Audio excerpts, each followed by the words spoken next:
Esa madrugada del 22 de diciembre de 1978, el buque insignia de la escuadra avanzaba en la soledad de los fríos canales australes hacia el mar de Drake.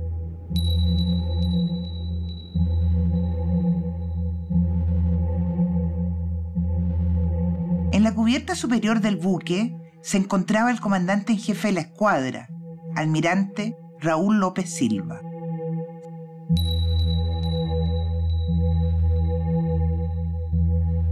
Si bien la oficialidad y la marinería estaban expectantes por lo que pudiese ocurrir en los próximos minutos, a bordo no había nerviosismo ni temor, solo ansiedad de lo que les depararía el destino.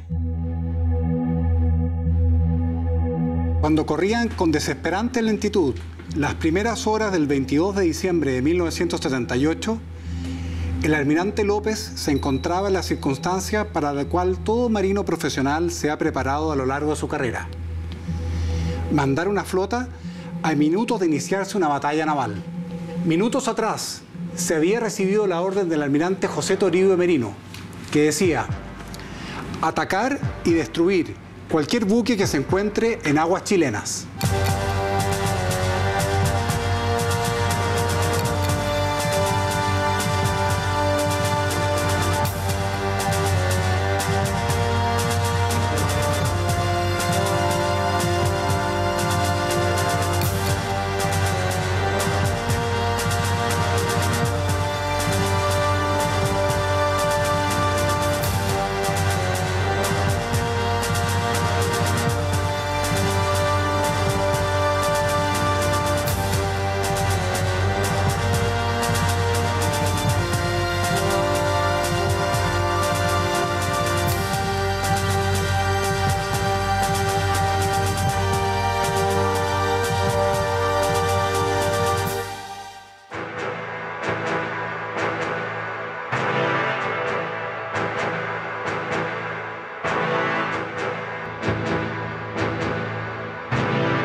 El ambiente en el buque insignia, el crucero Prat, era de gran expectación.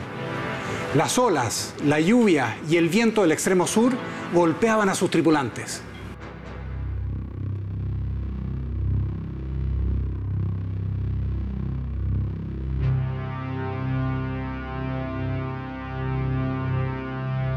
La escuadra zarpó y se abandonaron los atracaderos de guerra y navegábamos a 25 nudos con todo apagado, ni siquiera los radares. Yo estaba en la Conde y le recuerdo haber visto al comandante Con que estaba muy preocupado, así que me acerqué y le pasé mi visor nocturno encendido y le expliqué: mire, comandante, aquí tiene una buena ayuda. Y él miró y se le iluminó la cara porque estaba realmente amargado. Es un canal bien tortuoso, el Bárbara, donde estábamos como en ese buque, y había que salir a 25 nudos entre medio de todos los islotes y bajos que tiene, así que fue una felicidad para él lograr llegar hasta el océano sin tener la mayor preocupación de no saber dónde estaba su buque. Estuvimos toda la noche en posiciones. Había un temporal, pero estábamos en posición, esperando que los argentinos hicieran el ataque. Éramos los primeros que íbamos a tener contacto con las fuerzas argentinas. Caía la responsabilidad de romper las hostilidades, porque si se me colocaba un contacto al alcance de mi armamento, yo lo iba a disparar, porque yo tenía la orden de disparar. No iba a pensarlo dos veces. Los buques de las unidades acero y bronce de la Escuadra Nacional se desplazaban hacia la bahía de Nassau, al suroeste de la isla Lennox.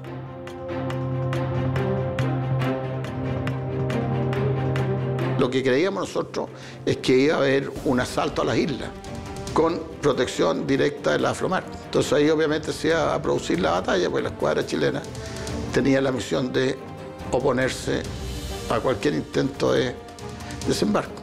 Di la orden a Pedro Arrieta, que era el comandante que estaba al lado mío, y el próximo aeronave argentina que no se logró había iniciado la invasión, así que lo íbamos a derribar, porque antes pasaban estos aviones rasantes por encima, pero lleno de periodistas sacándonos fotografías a esta gente que al día siguiente no iba a existir. Para los escasos medios de que disponíamos, yo creo que estábamos todos decididos a ir y luchar si era necesario, y no vi nunca una vacilación en ninguna de las unidades y tampoco en la aviación naval donde yo estaba más cerca. Fue un día 21 de diciembre en donde se ordena zarpar. Y cuando el comandante nos dice poner atención, ha llegado el informe del alto mando, en donde la patria está en nuestras manos. La noche, que fue la noche más álgida, teníamos una comida con el comandante de la base. Vi que le pasaron un mensaje, lo leyó, pero con una cara tremenda.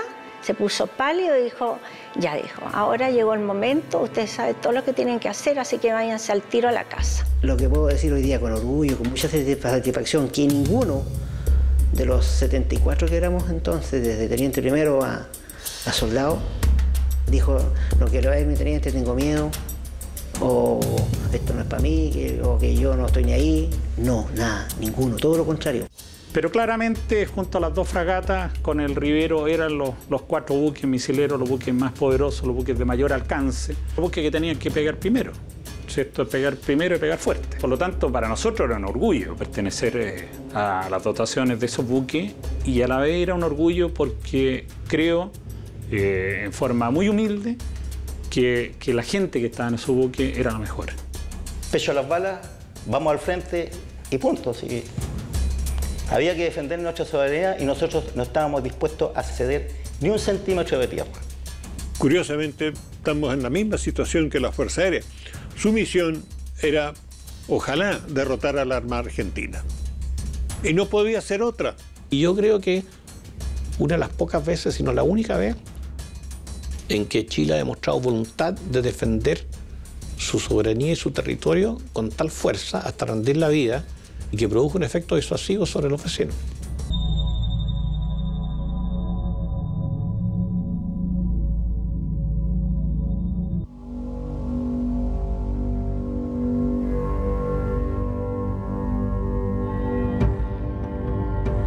La Flomar esperaba 200 millas al este de Picton, Nueva y Lennox, las Islas de la Discordia.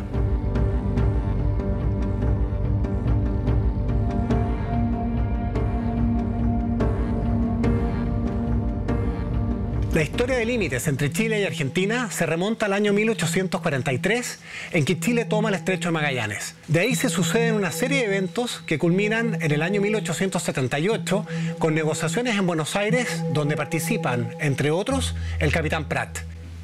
El año 1881 se firma el Tratado de Límites entre Chile y Argentina, que define una de las fronteras terrestres más largas del mundo, basándose en las más altas cumbres que dividen las aguas. En el caso de Tierra del Fuego, sin embargo, la frontera va a ser una línea recta, norte-sur, que llega hasta besar el Canal Beagle. El artículo 3 del Tratado de 1881 establece claramente que todas las islas al sur del Canal Beagle pertenecen a Chile. Y Argentina, en 1904, o sea, 20 y tantos años después de haberse firmado el Tratado de Límite entre los dos países, empezó a cuestionar el curso. Y dijo que el curso corto, digamos, el curvo, una serie de teorías, pero que en el fondo no le permitía, digamos, le negaban a Chile la soberanía sobre las islas Picton, Lennox y Nueva, y el resto de las islas hacia el sur del archipiélago fueguino. Y yo creo que la idea de tener conflicto en Argentina es de siempre. Los argentinos, desde la independencia, si uno lee la historia, hemos tenido problemas con la interpretación de los tratados. Cuando uno estudia la teoría de la crisis, uno de los aspectos que puede hacer fracasar una maniobra de crisis es justamente la intransigencia del conductor político adversario.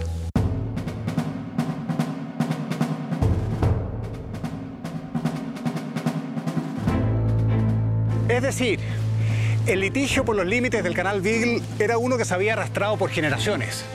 Y de hecho no estuvo exento de incidentes, como el del islote Snipe el año 1958. Hubo una serie de incidentes que empezó con la ocupación del islote Snipe en el año 58. Ahí me tocó a mí. El entonces teniente Wunderlich fue informado de la muerte de su hijo Hermann, al mismo tiempo que recibió la orden de partir al sur a enfrentar el conflicto por el islote Snipe. Antes de embarcarse, volvió a su casa a acompañar a su esposa. Estaba deshecha, deshecha.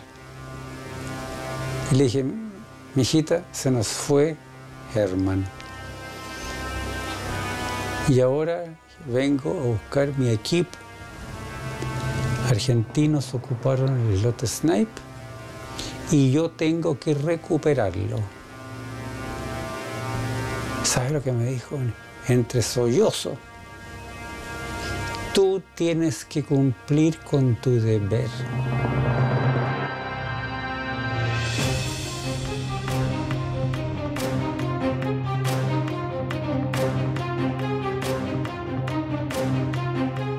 Estábamos en el crucero Prat, recién embarcados, un mes llegamos ahí.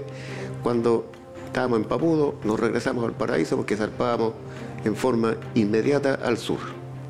Y fue el problema de ese tiempo del islote Snipe. El año 58, ¿no es cierto? Para nosotros como hermanos dolió mucho Snipe y ahí estuvimos a punto de entrar en un conflicto y nos tocó vernos las caras con esta gente una vez más. El que dominaba el islote Snipe se llevaba precisamente las 3 islas, la Picton, Nova y Glenn. Así que este fue el motivo del conflicto, el islote Snipe. Pero finalmente, en el año 1971, los gobiernos de Chile y Argentina deciden someter a arbitraje la soberanía de las islas, el cual resolvería este conflicto que dividía a estas naciones hermanas. El juicio del Canal Beagle parte con Frey, sigue con Allende y termina con Pinochet. Los presidentes Salvador Allende y Alejandro Agustín Lanusse firmaron en la ciudad de Salta el compromiso de arbitraje entre Chile y Argentina. El conflicto quedó en un compás de espera y la relación entre los dos países volvió a una aparente tranquilidad. El año 71, Chile y Argentina lograron ponerse de acuerdo para ir al árbitro para solucionar una antigua controversia que tenían sobre el curso del Canal Beagle. En general, en Chile, yo creo que la situación era como bien tranquila, pero en el sur y en Williams ya era de más preocupación porque se veía que estaba este conflicto y que podía de alguna manera afectarnos. Y de hecho nos afectó. Pero en general en Chile no recuerdo que fuera problemático. Yo lo recuerdo la situación más bien tranquila. En años anteriores había una visita permanente, o sea, intercambio, llamémosle, de visitas entre oficiales y gente de mar, de chilenos con argentinos. Incluso la señora estaban felices de ir a Ushuaia, porque verdaderamente Ushuaia tenía una ciudad con tiendas y con una serie de cosas que podían ir a vitrinear, cosa que en Puerto William no existía. Llamaban por radio y nos decían, che, Camus, queremos ir a hacer un asado con usted el domingo. Bueno, ya, vengan para acá. Pues llegaban con un buque, llegamos cargados con oficiales, con cabros chicos, con todo el mundo. Y hacíamos un asado, se jugaban unas pichangas de fútbol, se hacía un montón de cosas. Bueno, ahí en Puerto Williams, gente de LAN, de la línea aérea, tenía la oficina. Tenía que controlar el avión cuando se iba, contar los pasajeros, pesar las maletas, era como bien divertido. El 2 de mayo del 77, en que la reina de Inglaterra daba a conocer su fallo sobre el laudo arbitral, el periodo era de una tranquilidad absoluta. Los 3 puestos yo lo cumplía sin ningún problema. Había una tranquilidad absoluta dentro del aspecto militar. No había ni un roce con los argentinos. Bajo el aspecto civil había un intercambio permanente de las personas de las ciudades limítrofes. Había un intercambio deportivo, cultural, permanente. Pero a partir del 2 ya se puso más difícil. En esta especie de veranito de San Juan, ambas naciones renovaron su amistad tradicional a la espera del laudo de Su Majestad Británica. El laudo fue dado a conocer el 2 de mayo de 1977. Y se resuelve el 2 de mayo del 77, Su Majestad Británica da a conocer su sentencia. Esa sentencia es válida y siempre ha sido válida. Argentina se colocó en una posición bastante dura con Chile. Y eso se notó fundamentalmente después del fallo de la corona británica. De tal manera que ellos esperaron que Chile hubiera dicho, mire, en realidad podemos interpretar el fallo de la corona británica por discutirlo de nuevo, cediéndole, por ejemplo, un par de las islas, cambiando ligeramente el fallo británico. Pero Chile dijo, mire, podemos discutir algunos puntos de menor importancia, pero el fallo británico en su parte sustancial no se altera en nada. La corona británica se hizo asesorar por jueces internacionales del mayor renombre. Fueron a Chile y Argentina, a la zona austral, vieron todas las cosas directamente. Estábamos confiados en que teníamos la razón nosotros. Entonces había que buscar una delimitación marítima, y esto estábamos hablando ya del moderno derecho del mar. No teníamos nada que ver con el Tratado del 81. Pero no se podía hacer esa delimitación mientras estuviesen en duda las soberanías. Entonces, resuelto el punto, era lógico entrar a esta nueva etapa. Y entonces, el 5 de mayo llega aquí el almirante Torti con la invitación y dice, vengo con la plenipotencia al frente al gobierno chileno, del gobierno argentino, para que empecemos a trabajar esto en forma previsora con el fin de evitar que grupos ultranacionalistas dificulten esta relación entre los dos países. Bueno, a partir de ese momento empieza a enredarse el asunto.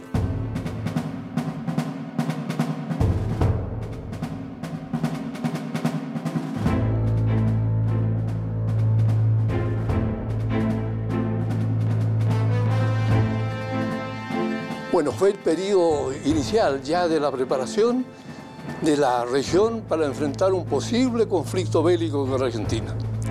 De tal manera que se impartieron las órdenes para poner en ejecución el plan de campaña del Teatro Operacional Austral. Ahí entonces se le dieron órdenes directas a las fuerzas del ejército. Empieza a caminar paralelamente la acción diplomática con la acción militar.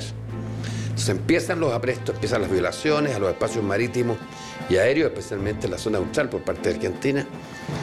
Fuera de la zona del martillo, que se llama, que es la zona donde el árbitro había dictado su sentencia. El gobierno de Chile aceptó el laudo y pidió al gobierno argentino que aceptara los términos que los dos países se habían comprometido a acatar por el honor de las naciones.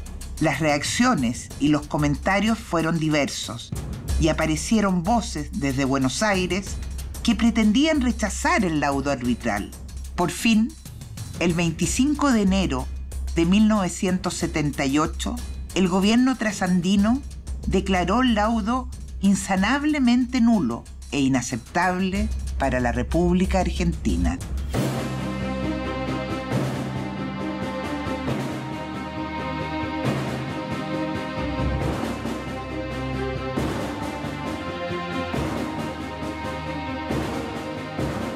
Las declaraciones de guerra comenzaban a predominar al otro lado de los Andes. En Chile, en cambio, tanto el gobierno como las Fuerzas Armadas y la diplomacia llegaban a una misma conclusión. Había que mantener a la civilidad ajena del conflicto. Teníamos que tratar de llegar a un acuerdo con Argentina, pero al mismo tiempo había que también prepararse para la guerra.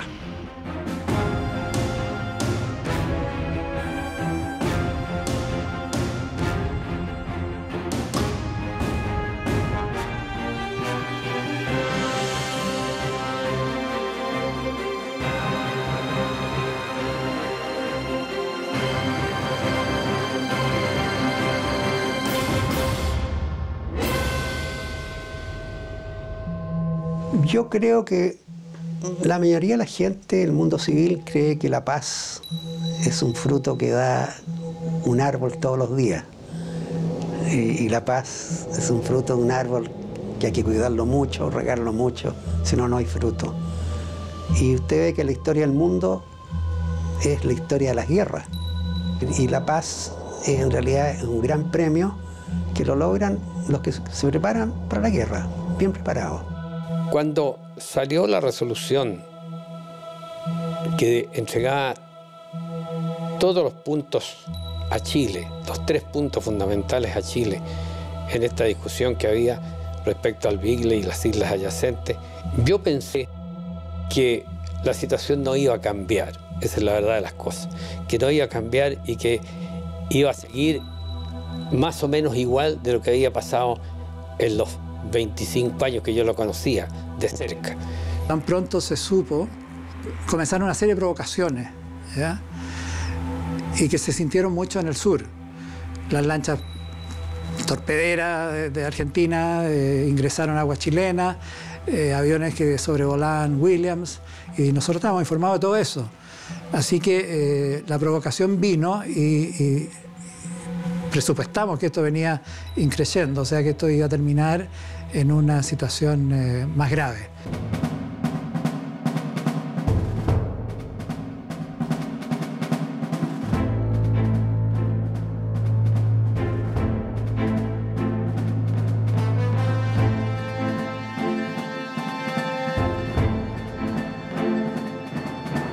Los movimientos de la Escuadra Nacional, ubicada en el lugar de mayor exposición frente al avance argentino, se veían reflejados también en el Ejército, en la Fuerza Aérea y en Carabineros, a lo largo de toda la extensión del territorio nacional. La noche del 21 de diciembre de 1978 encontró a las Fuerzas Armadas de ambos países a pocos minutos de iniciar las operaciones de guerra. Ajenos al conflicto, dos pueblos hermanos dormían bajo el cielo del sur del mundo.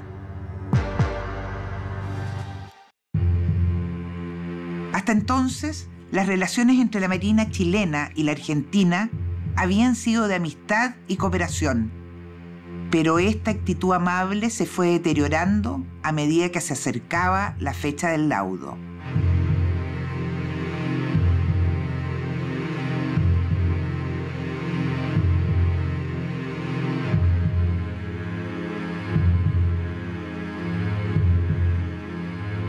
En general, en Chile, yo creo que la situación era como bien tranquila, pero en el sur y en Williams ya era de más preocupación porque se veía que estaba este conflicto y que podía de alguna manera afectarnos. Teníamos una compañía de infantes marina yo establecido de base ahí en Puerto Williams. Esta compañía después seguía rotando en el resto de las islas. Lo curioso es que de la gente que venía de las islas, cuando llegaban a su periodo a Puerto Williams, llegaban como a una gran ciudad. Las torpederas teníamos como misión negar el uso de las aguas interiores a cualquier fuerza enemiga. En Williams era todo absolutamente normal. La gente vivía normal, los niños iban al colegio. Yo estábamos en la torpedera fondeado en la isla Picton, ¿no es cierto? Y aparecían dos aviones argentinos, estos T-28, digamos, y hacían entonces unas picadas sobre nosotros, digamos, y se levantaban y volvían a darse la vuelta como si estuvieran atacando un blanco. Con Argentina, por otro lado, estábamos en muy buenas relaciones, hasta que un buen 21 de mayo el asado de turno, digamos, fue interrumpido por la noticia que los argentinos habían instalado una baliza en la isla Barneveld. Había una tranquilidad absoluta dentro del aspecto militar. No había ni un roce con los argentinos. Bajo el aspecto civil había un intercambio permanente de las personas de las ciudades limítrofes. Había un intercambio deportivo, cultural, permanente. Pero a partir del 2 ya se puso más difícil.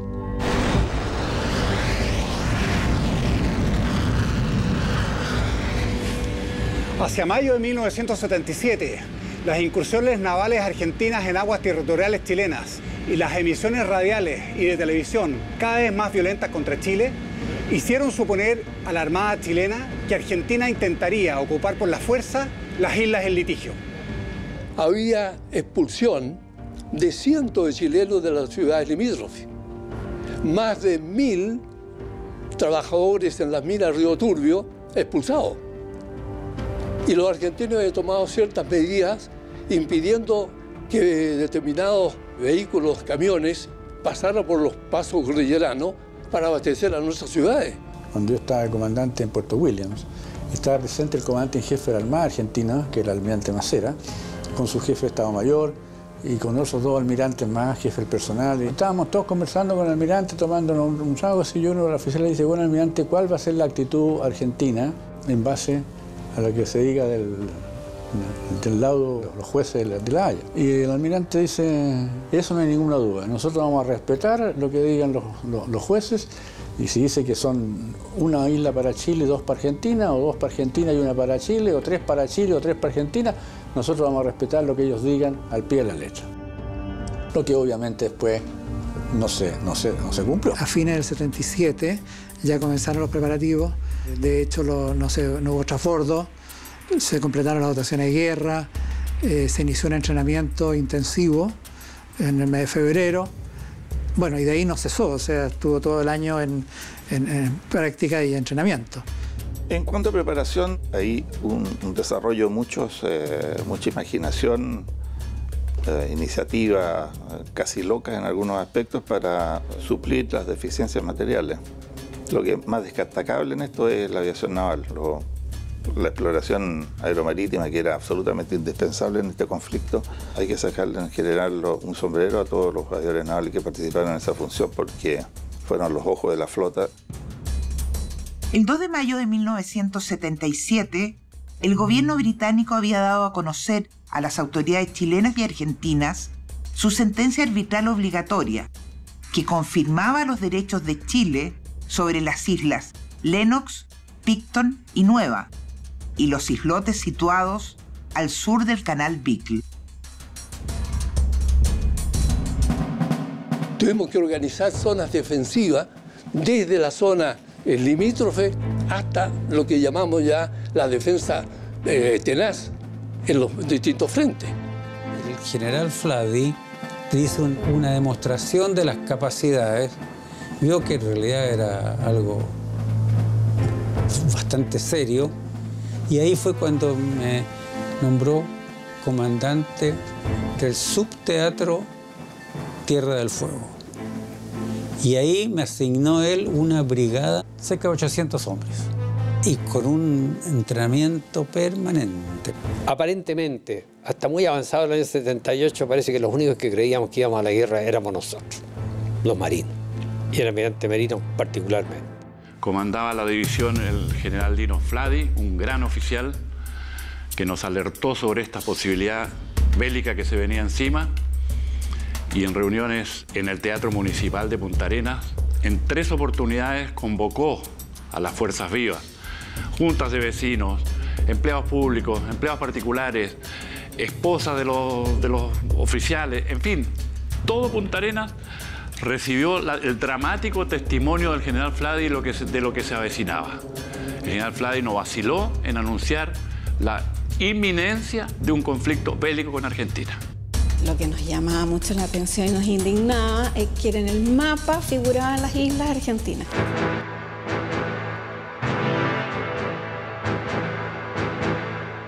El gobierno chileno ordena ocupar las islas del Canal Beagle con un destacamento de carabineros. La idea era que en caso de ocurrir un conflicto, este fuera considerado como un hecho policial fronterizo y no como un enfrentamiento de fuerzas armadas. La idea era postergar el conflicto y ganar tiempo.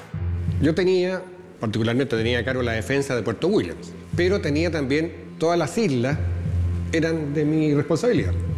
Estábamos concentrados particularmente en Puerto Williams, porque en el resto de las islas había muy pocos civiles.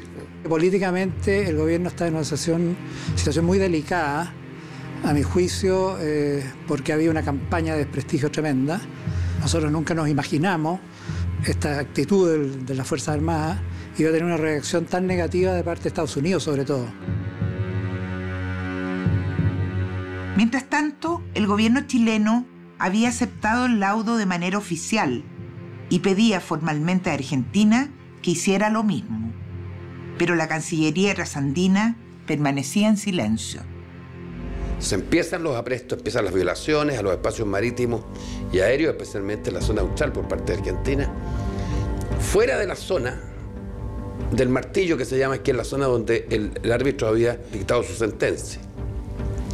Y por tanto no afectaban directamente a lo resuelto por el árbitro, pero eran territorios soberanos chilenos. Viene un periodo muy difícil, donde hubo que tener mucha calma, y especialmente la Marina tuvo que tener mucha paciencia para evitar que entráramos en un conflicto. porque había una violación a los espacios marítimos chilenos, ¿no es cierto? Entonces, ¿qué es lo que buscaba? Lo que estaba buscando Argentina era justamente crear el incidente.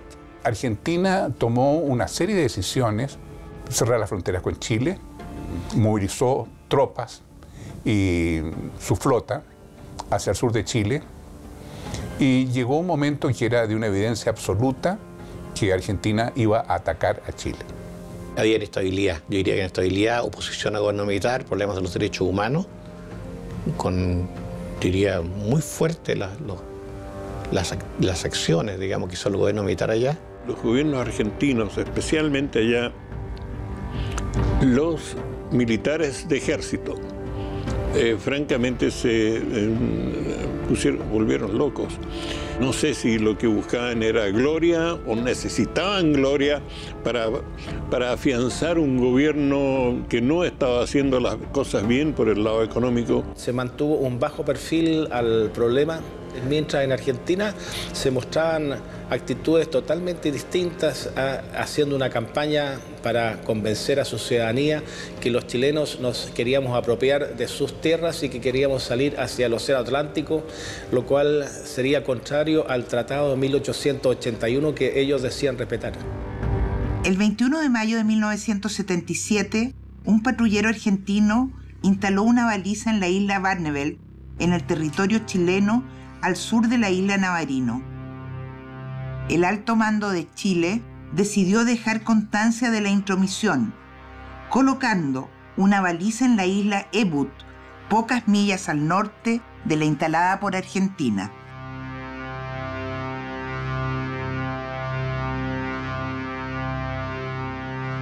Esto fue escalando gradualmente.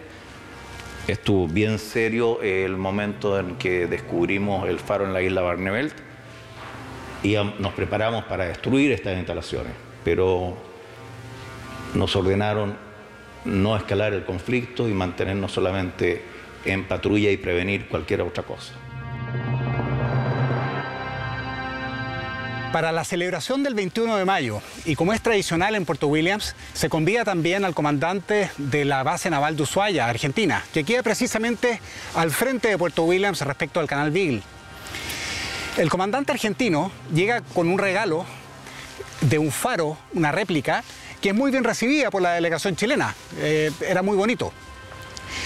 ¿Cuál sería la sorpresa, sin embargo, cuando esa misma tarde el comandante chileno es informado de que los argentinos han instalado una baliza, un faro, exactamente igual a la réplica que le habían regalado esa mañana en la isla Barneveld, chilena? ¿No sería este un presagio de lo que se nos vendría por delante con nuestros vecinos argentinos? Yo creo que fue más bien de sorpresa, ¿ya? Sorprendido de esta reacción inusitada, porque mal que mal el laudo estaba confiado al honor de los países, y realmente resultaba increíble, ¿ya? Una actitud tan contraria a eso. Durante todo ese año, el gobierno argentino no se pronunció oficialmente sobre el laudo, a pesar de que muchos generales y almirantes se declaraban contrarios a él. Pero a comienzos de 1978 ya parecía evidente que Argentina no aceptaría lo que juró respetar.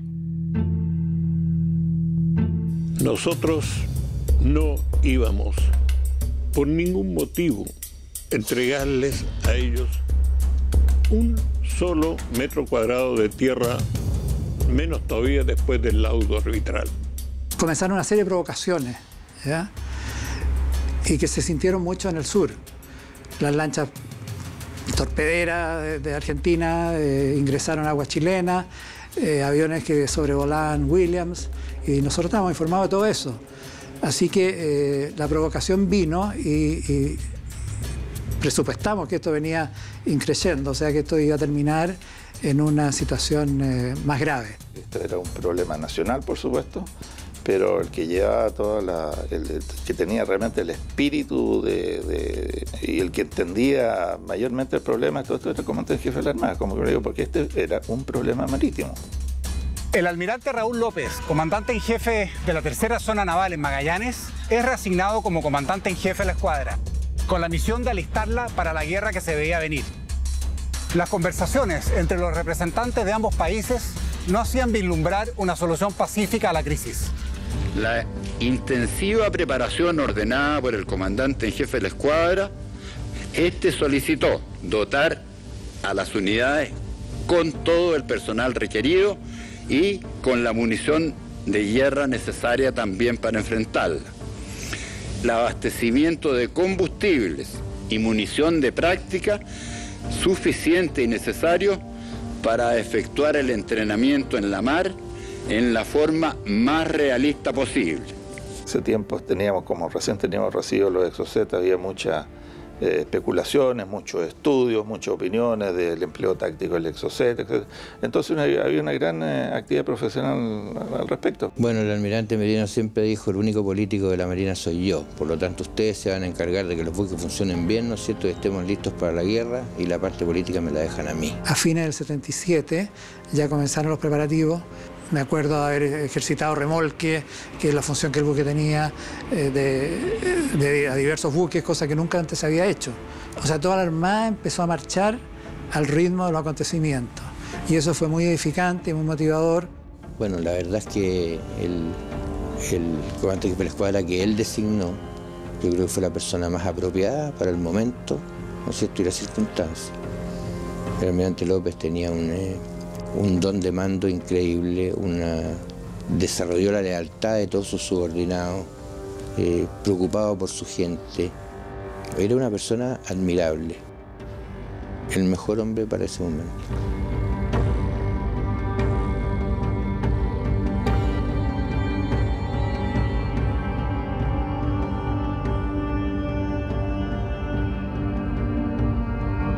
Lo que nosotros escuchábamos la radio de Ushuaia y se veía como temor en la ciudad al frente, ¿eh? No como estábamos nosotros, se veía temor, porque el locutor, bueno, decía prioridad nacional, soberanía territorial argentina, prioridad nacional y todas esas cosas, y transmitía todo el día. Era otro mundo el que había al frente, se veía temor, se sentía el temor hasta en el locutor de la radio. Mientras la escuadra se preparaba, el general Manuel Contreras viajó a Buenos Aires para buscar personalmente una solución que evitase la guerra. El resultado a sus gestiones fue una reunión privada de los generales Pinochet y Videla que se realizó en Mendoza. Allí se trataría de llegar a un acuerdo a puertas cerradas. Cuando llegamos a diciembre del año 77, el despliegue estratégico argentino es total. Y tiene la diferencia con el de diciembre del 78, en que se fue silencioso el del 77. Se hace sumamente difícil ese momento. Y esa es la razón por la que el presidente Pinochet se reúne con el presidente Videla en Mendoza. Es porque la situación es muy crítica. Y en ese encuentro acuerdan reanudar las conversaciones, porque habían fracasado prácticamente. No había acuerdo, venía cualquier cosa a partir de ese momento. El general Pinochet invariablemente sostenía que quería la paz. Y él siempre consideró que la guerra era el último recurso y que iba a significar algo muy difícil de poder superar en cuanto a las relaciones de los pueblos después. La reunión en Mendoza el 19 de enero generó varios malos entendidos, que fueron inmediatamente rechazados por ambas cancillerías. No existen muchos detalles sobre esa reunión. Sin embargo, se sabe que hubo momentos de mucha tensión. Después de casi un año de silencio, el 25 de enero de 1978, el gobierno trasandino al fin se pronunciaba oficialmente. Declaró el laudo insanablemente nulo por transgredir derechos e intereses permanentes argentinos que jamás habían sido sometidos a arbitraje. Así, de acuerdo a la interpretación argentina, el gobierno no estaba obligado a aceptar los términos del fallo. Superior Gobierno de la Nación, se hace un deber en anunciar formalmente que ha resuelto considerar nulo el laudo arbitral de Su Majestad Británica sobre la cuestión del Canal Beagle.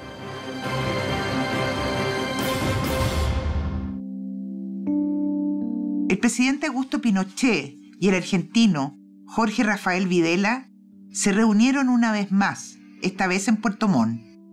Allí acordaron crear comisiones mixtas con objetivos y plazos muy determinados. Y de repente hubo el encuentro del general Pinochet con Videla en Puerto Montt. Y así que cuando se supo que se venía el encuentro, nosotros en un avión nos embarcaron y volamos con todos nuestros monos, nuestros pestrellos, y nos fuimos a la zona austral. En la reunión de Puerto Montt, los presidentes Pinochet y Videla acuerdan formar un grupo negociador cuyas labores durarían hasta noviembre. Fue, sin embargo, durante la conferencia de prensa que Pinochet deja pillo a Videla, emplazándolo a respetar el laudo que su país había recientemente declarado nulo. Naturalmente que toda gestión paralela en estas materias no es beneficiosa. Yo creo que perturba. Ninguna de esas gestiones tuvo éxito. Y yo creo que perturbaron el trabajo profesional que estaba llevando la Cancillería. No ayudaron en definitiva al entendimiento, y el mejor resultado es que esas reuniones fueron un fracaso. A fines de enero, el gobierno argentino comienza una movilización de sus Fuerzas Armadas hacia la frontera con Chile, en un claro gesto de provocación hacia sus vecinos chilenos. Al mismo tiempo, pero de forma muy silenciosa, el gobierno de Chile comenzaba a prepararse para enfrentar este conflicto, que no deseaba, pero que se vería venir.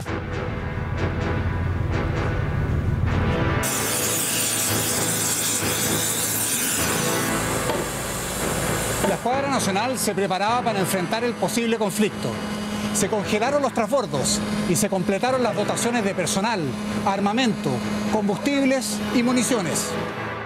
Teníamos información de que al otro lado del canal existían fuerzas especiales argentinas y que indudablemente podrían tener como objetivo capturar esta alcaldía de mar, porque aquí está la alcaldía de mar de Puerto Navarino. Un poco de economía de guerra que obliga a destinar recursos, hayan o no hayan, para estos efectos. La negativa por parte de Argentina del laudo arbitral efectivamente fue una sorpresa para Chile. Yo creo que en la preparación de las dotaciones, con lo que teníamos y con la voluntad política de usar esa fuerza, sí estábamos preparados.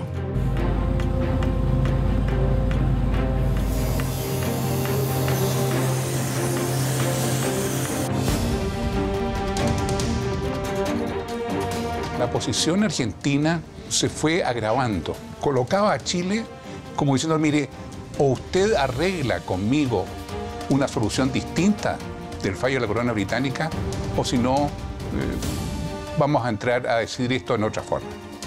Y la otra forma de decisión, evidentemente, que era una guerra.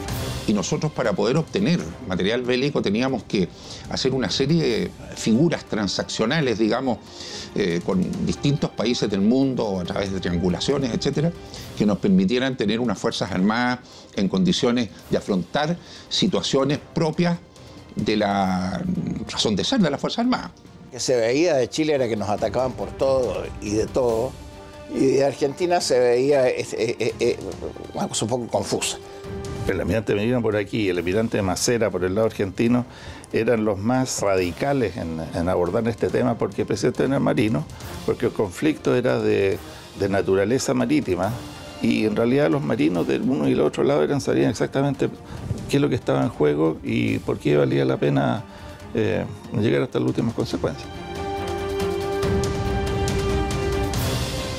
La escuadra navegó al norte en forma también disuasiva, porque también habían conflictos, digamos, había preocupación en el norte. Venía el centenario. Con Perú para el año 79. Yo creo que todo el mundo estaba consciente que el año 79 iba a haber una crisis con Perú. Todas las tropas que se movilizaron al Teatro de Operaciones Austral, del Teatro de Operaciones Norte no se sacó absolutamente nada. De hecho, la Armada había hecho cursos especiales de oficiales para aumentar la dotación de oficiales, previendo que en el centenario podía haber problemas, pero no en el sur, sino que era el norte. Antes de eso, y quizás mirando retrospectivamente, fue bueno adelantar la crisis, porque si la crisis se hubiera juntado con la 69 con Perú, hubiera sido peor, pero no estaba más débil. Entonces, el hecho de adelantar la crisis en Argentina al 78 fue mejor. Realmente uno podría pensar que esto iba a desembocar en un pánico local, pero no fue así. Es increíble el estoicismo, la valentía de la gente. Comentado por todos lados, es inminente la guerra, caramba, pero le vamos a sacar, vulgarmente como se dice, le vamos a sacar la cresta a estos gallos. La población en Chile no tenía ni idea de lo peligrosa que se estaba tornando la situación con Argentina, a pesar de las señales que daba la Junta Militar, como por ejemplo con el cambio de canciller.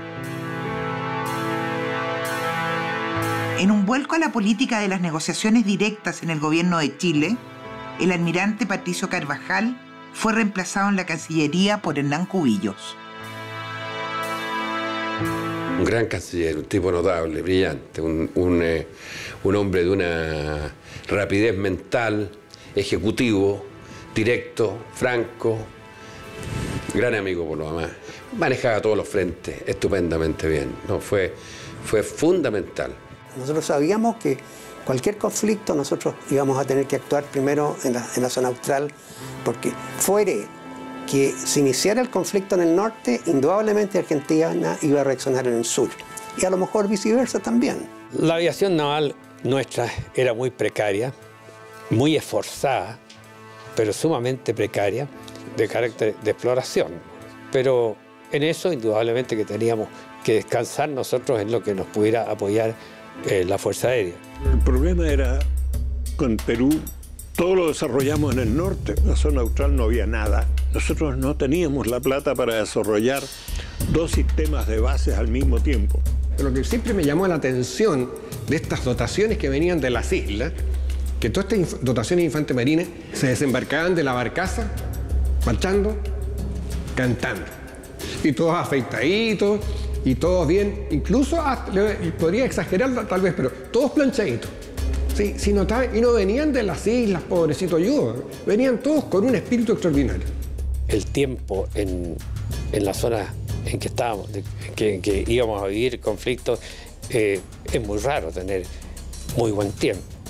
Así que esperábamos nosotros que el mar estuviera lo suficientemente pesado para que el portaaviones, digamos, tuviera serias limitaciones. El oficial torpedista trataba de sacarle al comandante a dónde nos dirigíamos y una de las formas que hizo fue preguntarme: mi comandante, ¿qué ajusto las espoletas? ¿Le coloco norte o le coloco sur? Desde el este, país rojo como se llama Argentina, en cualquier momento puede buscar una salida al Pacífico, que somos nosotros, y una salida natural al Pacífico a ellos les arregla perfectamente toda su continuidad, sobre todo que el Pacífico, como lo estamos viendo, es actualmente el océano del siglo XXI. Esa fue teoría anunciada hace 2 siglos atrás y se está cumpliendo. En la medida de que se cumpla eso, Argentina se encuentra con que tiene la cordillera de los Andes y tiene un país intermedio que somos nosotros. Debido a los aparentes progresos de las comisiones mixtas, las relaciones entre Chile y Argentina vivieron algunos meses de tranquilidad entre abril y octubre, pero ambos países seguían preparándose para una guerra que se veía en el horizonte.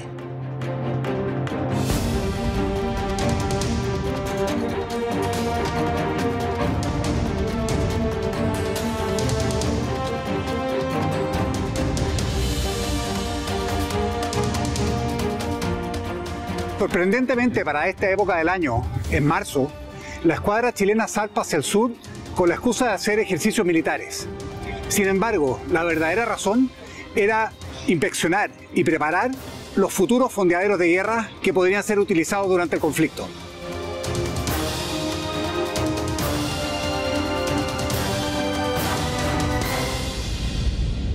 Teníamos solamente aeronaves viejas y que eran de apoyo.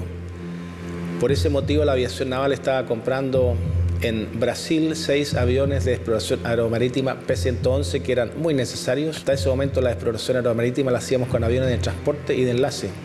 Tuvimos un apoyo muy fuerte del comandante en jefe, el almirante Merino, y se compraron aviones de última tecnología, aviones de exploración aeromarítima, que era nuestro sueño. Yo tuve la suerte también de tener ahí una compañía de buzos tácticos. Ahí me di cuenta porque la disciplina, el valor, el coraje, el sentido de patria, el sentido profesional era extraordinario. Ese grupo era extraordinario. Estábamos comprando también en Francia 10 helicópteros Alouette, que los denominamos SH-9 y que serían la nueva arma que tendrían embarcados nuestros buques con plataforma de la escuadra. Y cambiaríamos en forma notable la forma de actuar de una flota, de una marina y de una aviación naval que siempre estaban acostumbradas a tener un helicóptero modesto embarcado en la escuadra, y ahora tendrían 10 helicópteros disponibles para embarcarse con full capacidad para operar en todo tipo de tiempo y de día o de noche. También se compraron aviones caza nuevos en España, aviones de transporte. Como aviación naval estábamos extraordinariamente bien equipados para lo que había sido nuestra operación normal hasta entonces. Nuestras familias como que vivían al margen. Yo recuerdo a mi señora, feliz de la vida, me fue a despedir el día que zarpamos hacia el sur y que ya el conflicto con Argentina se había inminente, y yo no las veía ni preocupado, lo cual era grato por un lado, pero por otro lado quiere decir que la ciudadanía no estaba totalmente al tanto de lo que realmente estaba sucediendo.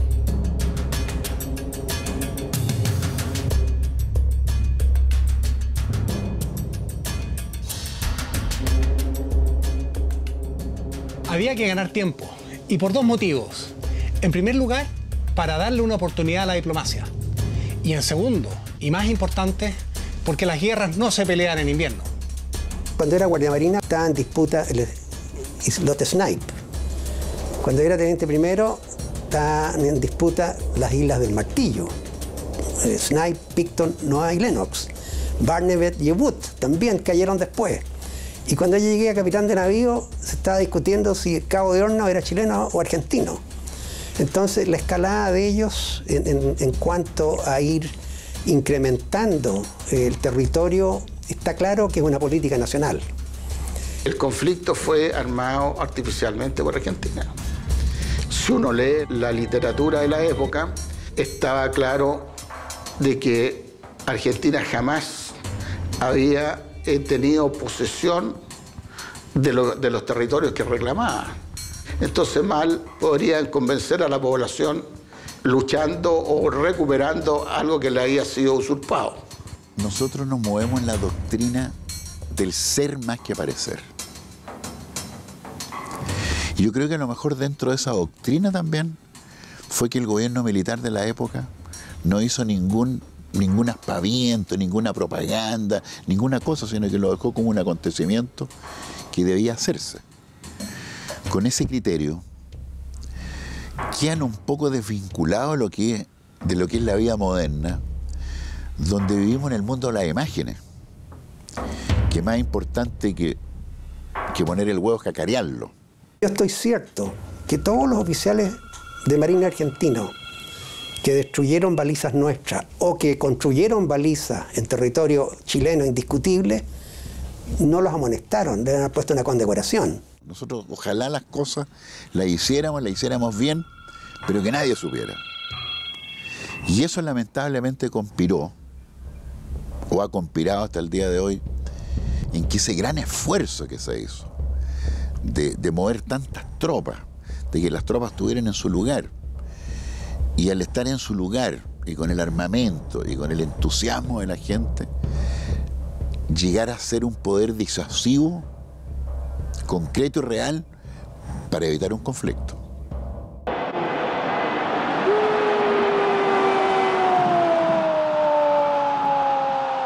En medio de toda esta tensión diplomática, Argentina recibía las mejores selecciones para la Copa Mundial de Fútbol de 1978, la cual tuvo como ganador al país anfitrión.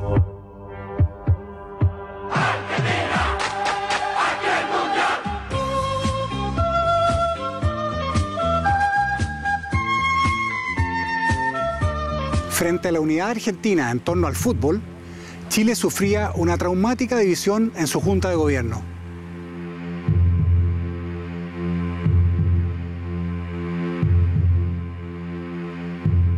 El 24 de julio, el comandante en jefe de la Fuerza Aérea Chilena, general del aire, Gustavo Lee, fue reemplazado por el general Fernando Matei, provocando con esto un terremoto político.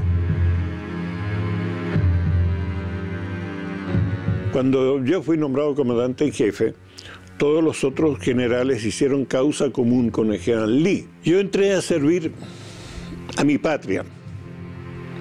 Mi patria es la que yo servía por un sueldo bastante mediocre, pero yo estaba dispuesto siempre a dar mi vida por mi patria, sin pestañear siquiera.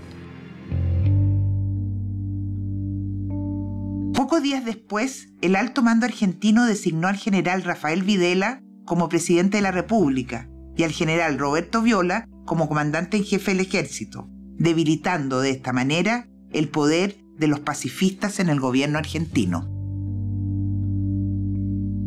Había que seguir con el enemigo sentado en la mesa, era tenerlos sentados en la mesa antes de tenerlos a balazo limpio afuera. Entonces había que seguir buscando, siempre que nosotros mantuviéramos nuestra posición jurídica intocable. El general, uno de los generales que era el más duro, él decía que llegaban a la frontera con Chile, digamos, y en 2 horas se estaba tomando un whisky en Puerto Valparaíso. Y lo dijo así delante de todos los diputados, todos los diplomáticos que habían presentes y todos los oficiales de cuestión. Tenían todo un despliegue para invadir las islas, tanto Navarino como Picton Nueva y Lennox, y también continuaban después con las Wollaston. Así que la cosa, teníamos que, uno, si ellos iniciaban cualquier acción militar, nosotros como torpederos teníamos que impedirle el uso de las aguas y no dejar que pudieran desembarcar. Por un lado, toda esta farsa, que para nosotros no lo era, de intentos de un acercamiento político, una solución pacífica, que los dos países jugaban con esto, pero en el fondo Argentina no estaba dispuesta a llegar a ningún acuerdo. Y Chile no estaba dispuesto a ceder tampoco, ni el general Pinochet, ni Valente Merino, ni nadie. Las negociaciones diplomáticas entre Chile y Argentina estaban empantanadas. Pero silenciosamente, las iglesias de ambos países comenzaron a mover sus hilos. Mi general y presidente, no necesito decirle que la hora que vivimos es grave para Chile. El gobierno, que ha asumido toda la responsabilidad de la nación, necesita serenidad a toda prueba. Acabo de pasar 5 días en la Patagonia Argentina. Allí, el enfrentamiento se considera inevitable y se lo prepara. Ninguna de las dos naciones... Así escribía el obispo de Osorno, Francisco Valdés Subercasó, al general Pinochet en junio de 1978. Era la visión del padre Pancho, como se le conocía en la Araucanía, al próximo santo chileno. El general Pinochet le contestó al padre Pancho, indicando que le agradecía su preocupación. Se estudiará esta proposición a fin de actuar en la forma más adecuada y conveniente.